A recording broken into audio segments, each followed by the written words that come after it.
Now we'd just like to get our panelists and our other speaker back up. We'd like to have Charles Lame come up. And Brian Crandall, who's from Seek, and Eric Barnstead, who's from Microsoft.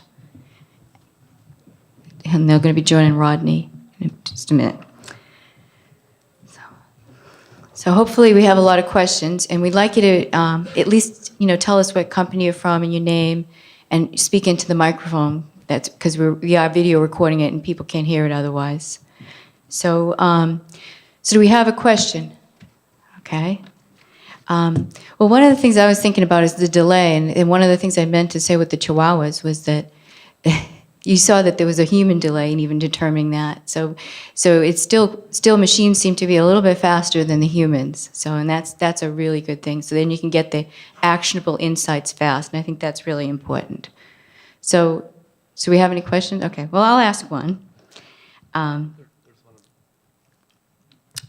So could you first of all, could we introduce our panelists and talk a little bit about their backgrounds? Why don't we start with Brian, and then we'll... Sure. Okay. Hi, Brian Crandall from Seek, and I always introduce myself by saying I have a really fun job because I work with our customers like Charles to get insight into the data and work with their experts. And like Charles said, the experts could be an engineer, but it could be anybody who just knows the data and it's in their head. So we want to unlock that data out of the engineer's head or subject matter experts, and we just watch it come to life. And it's always a delight. There's a lot of aha moments, when you look at signals and you can see relationships. I mean, things just fall out. We have, our first meetings that we have with the experts, we, over their time series data, we just, is a unit wrong here? What if I, write this equation here? Can I do it? And things, it's really fun and fulfilling. So that's why it's fun. And, we talk about self-service analytics a lot.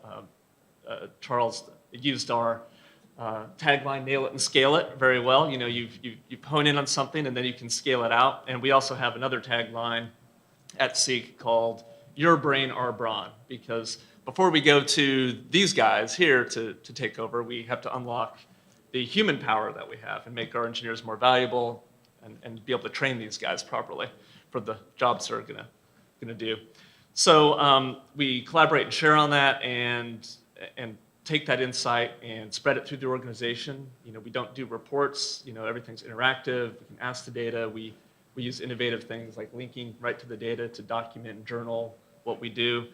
And so we really want to transform the way that you work with data. And then just really quickly on the ecosystem we play with, we are work very closely with Inductive Automation. We're on their third-party module showcase. That's where you can download the Seek module, plugs right in.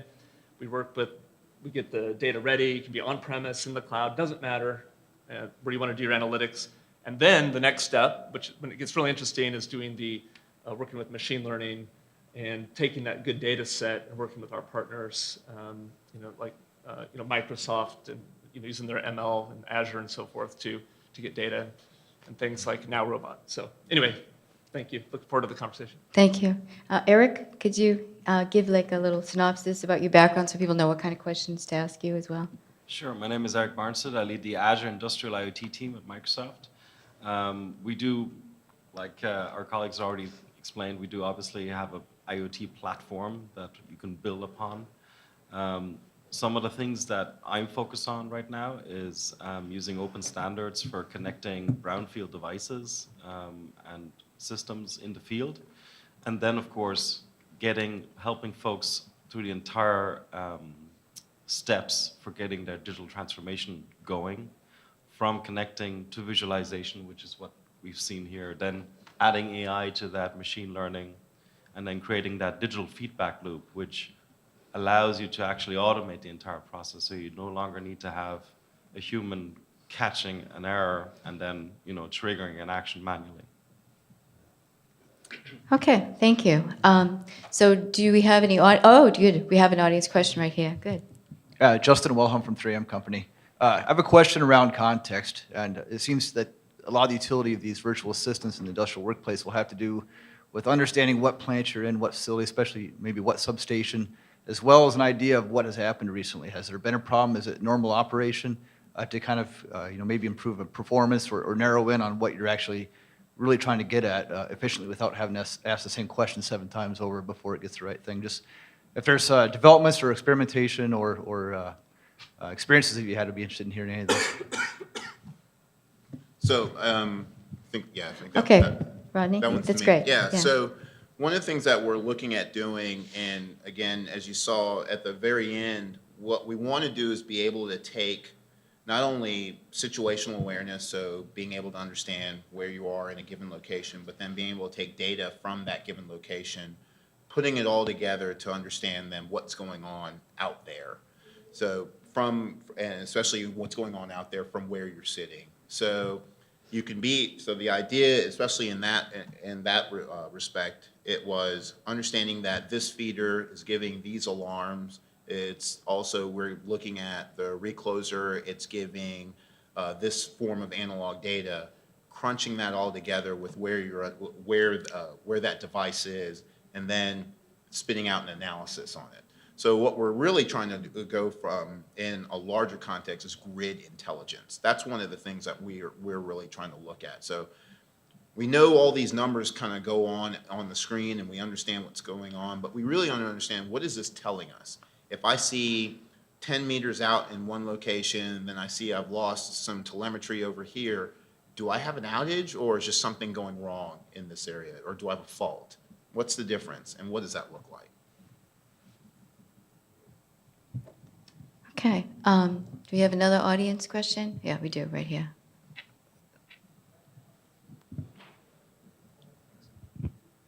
Anthony Reebesummer from Eli Lilly, and this question is kind of aimed at either Rodney or Charles. Kind of curious about like how widespread your user bases were, whether it was consumption of your analytics data or with augmented reality, things you were using in the field, and like what your adoption strategy was for that. Because as an IT guy, I know how cool all this stuff could be, but I talk to people out on the floor and they just roll their eyes at me because I'm an IT guy. So just kind of curious, like how you approach the pilots, how many people you've got using them, and what you did to include them and get them engaged.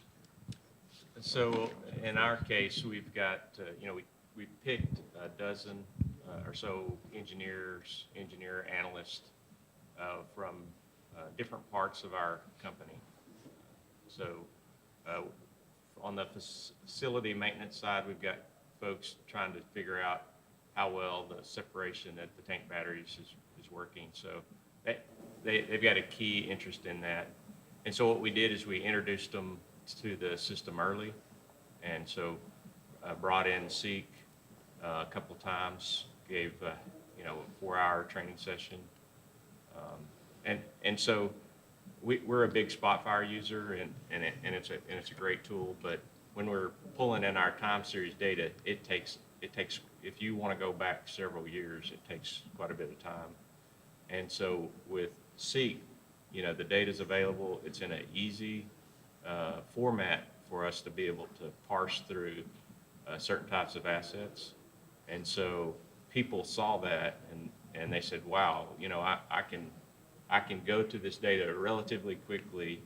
I don't have to pick something, start downloading the data and come back 2 days later, So it's almost instantly. So my goal is to hire individuals that have asset knowledge, engineering staff that has asset knowledge, and make them subject matter expert that can go hold people's hands for a day or so, get their project off the ground, and then move on, and then document the ROI so that we can see where to go from there. But that's kind of my strategy. And we've been doing this for about 4 months, so we're early on. Does anybody else want to talk about that? Because it's Sure. an important issue, I think. Yeah, so I mean, I get that eye rolling as well, maybe because I'm an IT guy too. But what I found is obviously OT and IT really need to work together, and only then do you really get value out of these new systems. And if you involve them from the start, usually you get. They understand that their input is necessary to make sense of the data, right? So, I mean, you really have to work with them on a daily basis to to make them feel valuable in the entire process. And then we found at least that, adoption goes way up because they see the value. I'll add to that. We have a big DMO group and an innovations group that have data scientists in it. But if our OT guys come to them and want some analysis done on something, they may get to it in a couple of months. And that's really not acceptable for an OT guy who's trying to solve a problem. He wants instant gratification. And so you have to think that way. I'll say this too, on our adoption, again, given ETO, we do proof of concept. So again, we want to test and see how does this work and if it does work. Then the next phase that we're working on is we're working actually on a pilot to do a limited adoption of this. Because again, taking this out to our technicians and things like that, we look for internal stakeholders to say, here's what we've been working on. Would this make sense for what you do? How can this help you do what you do better? And so then we start answering those questions of what it looks like then trying to actually bring this in to the larger infrastructure. One of the things that challenges that we're going to have is, even though they're all running on the Android platform, how do you bring this into the internal structure and being able to communicate with a lot of different internal systems? It may seem like just an Android phone, but it really is it has to be a trusted device. And how do we make that trusted device exist on the internal network, or if it's on the outside network via cellular communication, to then be able to communicate on the internal database? So these are things that, again, we have to work through. There are questions that we have to work through and that we're taking our time to do, but they're not easily answerable questions. And then we also keep our adoption, we're looking at our adoption rate to be a little low, only in that we just want to roll this out piecemeal. We're not really trying to do 200 glasses for all of our technicians. We're really just trying to see, can 10 guys use this, and what does that look like? I'm Chris Davis. I'm with Simcom. We're a smart cities company. And in this space, we all talk about instrumenting the physical world, and gathering little bits of data from, sensors and streetlights and traffic controllers and fire hydrants and everything else out there, right? And we talk about using that data and providing analytics and, predictive, prescriptive, and giving more intelligence and augmenting the workers in the field who are maybe not as well compensated as what you have at corporations. What I find, though, is that the reality of doing that is very difficult because you've got all these different types of devices, all these bloody networks that these devices can talk on. So I'd love some commentary on, because I know utilities have the same problem, how might some of this technology evolve to support cities who have limited budgets, limited workforces, in terms of oftentimes their technical expertise? Okay, all right. So one of the things that we learned is if you go in and try to retrofit technology, it's not going to work, right? You really need to meet the device where it is, right? So you need to be able to connect to existing brownfield systems using whatever standard and protocol and hardware and software that it comes with, and then translate the data in the format that you need, right? Sometimes that is easy, sometimes that is hard, right? Because, a lot of these systems are pretty primitive in terms of their capability. So you need to augment the information that you can get off a system with additional information that you add yourself manually. But then the trick is to try to find a common data format based on industry standards that you can then use across different types of devices and different systems, because then the data can be correlated and it becomes really valuable, right? But that information model of what you're looking at is critically important in the entire value chain of digital transformation. Brian, do you have something to add? Yeah, yes, thank you. What I would like to do is, as an engineer, analytics engineer, is get a hold of some of the data subset of it. You probably, all those networks, some devices, probably a historian out there, whatever it is, and let's get a subject matter expert to sit down with an application that can visualize the data. We'll look at it and find these things that, a few nuggets, right? Let's really try to nail it in the case, because before we can really start scaling it out and applying that and doing that algorithm, if we could just look at the data and visualize it, that's the best place to start. You can start immediately and small. The manpower might be tight. Everybody's busy, but if we can start with one person who has some expertise on it with some data, and you'll just be amazed at what you'll find. And maybe you're grabbing the wrong kind of data. Maybe you need to refine the data model. You need to put more sensors or something. That's the kind of stuff that we don't know yet, but it's just amazing what getting some experts in front of us to do. And then things get really fun when you say, okay, let's roll this out across the city or the whole utility. So I like to see it, and I want to see the data. One good bit of news here is that a lot of the cities and utilities are upgrading their lighting infrastructure to LEDs. So that's a perfect time to put in controls. Controls are well disciplined in terms of lighting and measure. And they can also provide means and methods to enable other sensors on or near the street, like all that valuable for real estate. So we love Ron to exchange business cards and Great. also be there. Sure.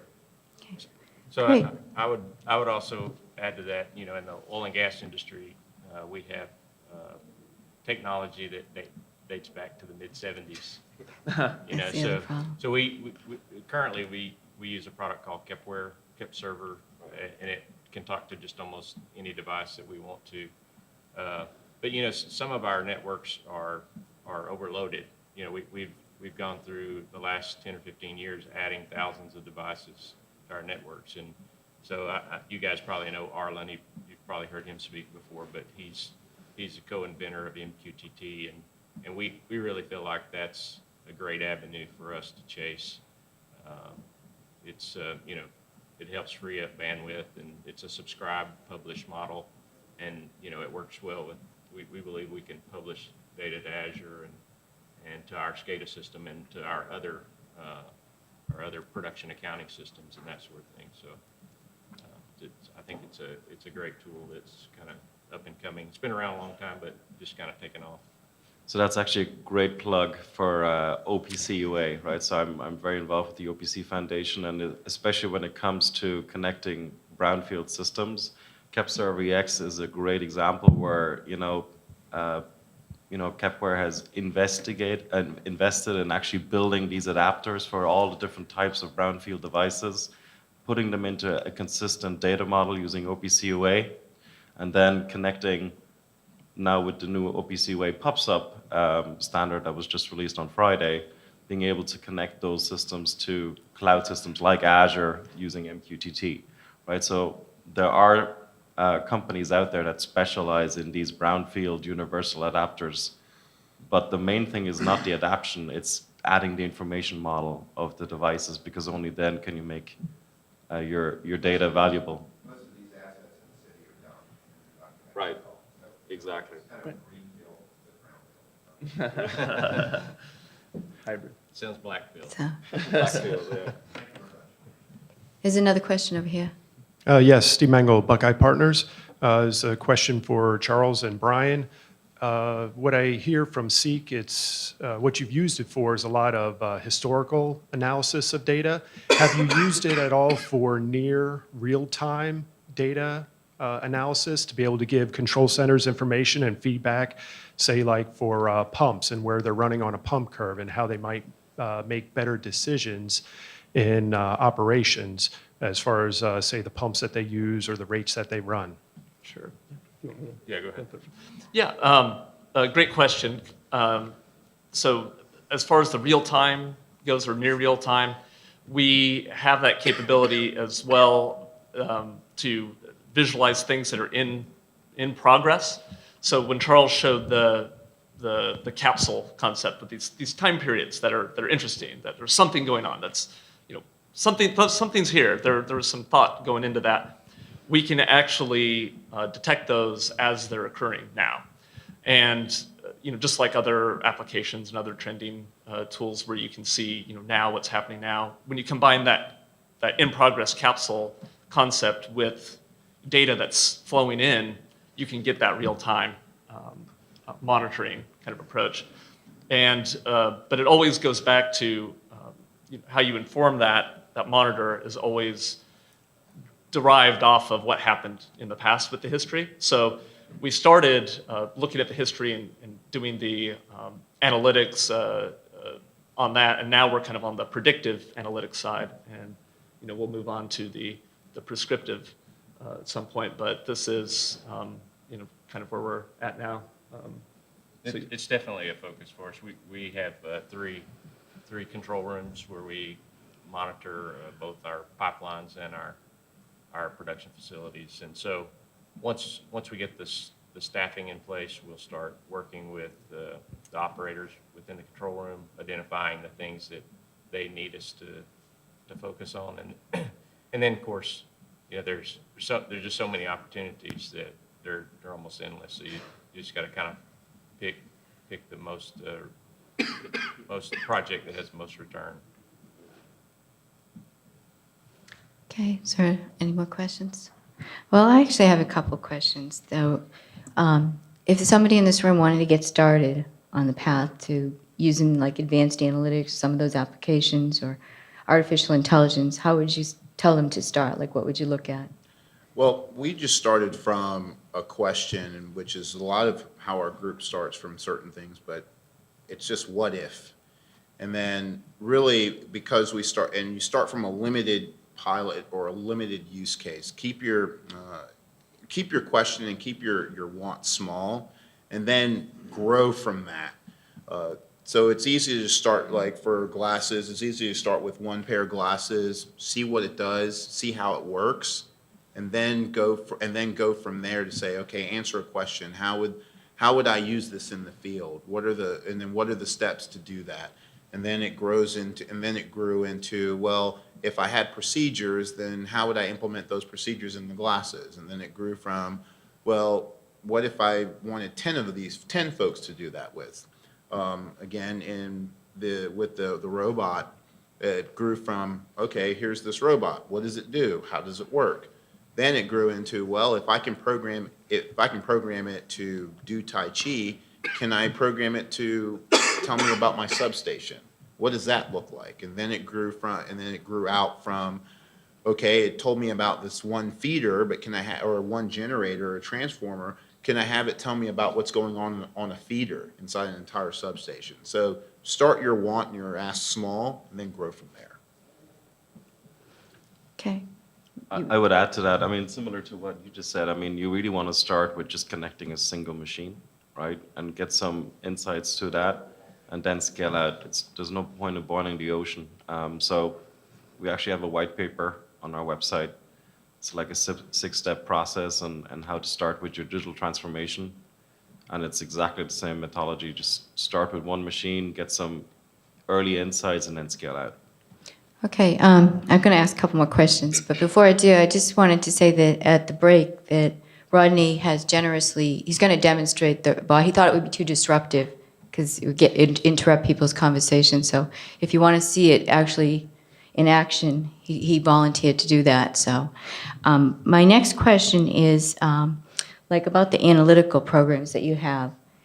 What are you using in terms of are you going to use another suite, or are they going to be used in conjunction with the others? What is the future for you guys at Pioneer Resource?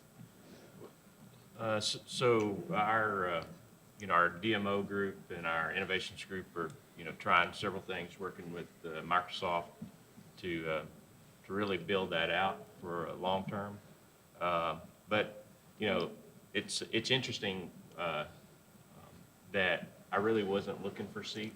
I was working on another project, and Todd Ami, I don't know if you guys know him, but I knew him from a previous place he worked, and he contacted me and said, hey, we interface with Inductive, right? So I went out to Inductive has a marketplace. They were there. I buy a lot of modules from that marketplace that normally would cost me 10 grand to build myself. I can buy them for 500 bucks. They were there. Like I say, we had them come in, plug it in, and we were off and running. So I'm kind of learned my lesson. I'm not necessarily looking for the enterprise answer up front. I'm willing to take on small type projects. We're experimenting with ThingWorks, so I'm not committed to any one thing at this point. I think that terminology goes from an individual project like we did with this compressor, but even on these bigger projects where you're trying to decide what kind of analytical platform you're going to do, is start small and then nail it, like we said, and then scale it up. You may want to scale it up using something different, but first you have to know what you're after, and you have to experience that before you can, like you said, boil the ocean. Because I think that's in big corporations, and if you're in the corporate group, that's what you try to do. You try to boil the ocean before you really know what you need to be doing. Did anybody else want to comment? No? Okay. So, okay, I don't know if you want to say some closing remarks, and then you can demo the robot for everybody, if they want to stay. Well, just one comment before we get the robot dancing. But I mean, it's really, you need to go step by step. I think I said it before, but really being able to take your insights, and then after you get your manual insights, start automating some of the actions that you'd like to take, because that's the only way you can really scale out, if you automate as much of the process as you can, right? But a lot of folks are content with just saying, "Oh, I got insights that I never had before," but that is really only the beginning, right? You have a lot more to go before you can say, I have my digital transformation completed, and I'm done, right? So there's a lot of things happening after that step of getting those insights that you can also use to gain value. And I would just say, to add on to that, just like I said, start small, involve your subject matter experts, and then grow it from there. Right. Brian? Yeah, I think the industry, process industry, is at an inflection point where we're really trying to go to the next level. Right. Artificial intelligence, and it's really exciting to be in this space and work with customers like Charles to help inform that next step and get the data ready, use the human power we have now to eventually work with Duke Energy and train these robots properly. Yeah, so that's one of the things I'll end on, is that, again, we talked about starting in a small use case, but then also too, as you socialize this to other folks about what's going on, also keep your expectations small.